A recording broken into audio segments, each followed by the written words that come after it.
విజయవాడలోని కనకదుర్గమ్మ అమ్మవారిని డైరెక్టర్ అనిల్ రావుపుడి దర్శించుకుని ప్రత్యేక పూజలు చేశారు. ఆలయాధికారులు అమ్మవారి చిత్రపటంతో పాటు ప్రసాదాన్ని అనిల్ రావుపుడికి అందజేశారు. అనంతరం వేద పండితులు ఆయన్ని ఆశీర్వదించారు. దుర్గమ్మను దర్శించుకోవడం సంతోషంగా ఉందన్నారు అనిల్ రావుపుడి. సంక్రాంతికి మెగాస్టార్ చిరంజీవి నటించిన మనశంకర వరప్రసాద్ చిత్రాన్ని రిలీజ్ చేస్తున్నట్లు తెలిపారు.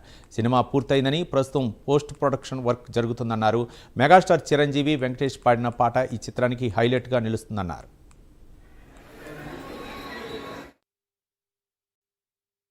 అది మన శంకర్ వరప్రసాద్ గారు మీ ముందుకు రాబోతున్నారు.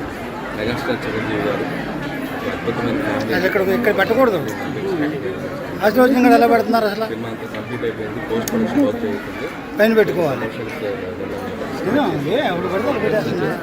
ఈరోజు గుంటూరు విద్యార్థి కాలేజ్లో చిరంజీవి గారు, వెంకటేష్ గారు కలిసి పాడిన సాంగ్ రిలీజ్ చేయబోతున్నారు.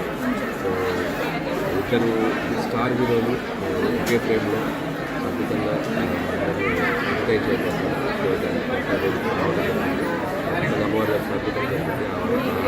అమ్మవారి ఆశీస్సులతో ఈ సంక్రాంతి నాకు సంక్రాంతికి అద్భుతమైన విజయాలు అందించారు. ఎప్పుడు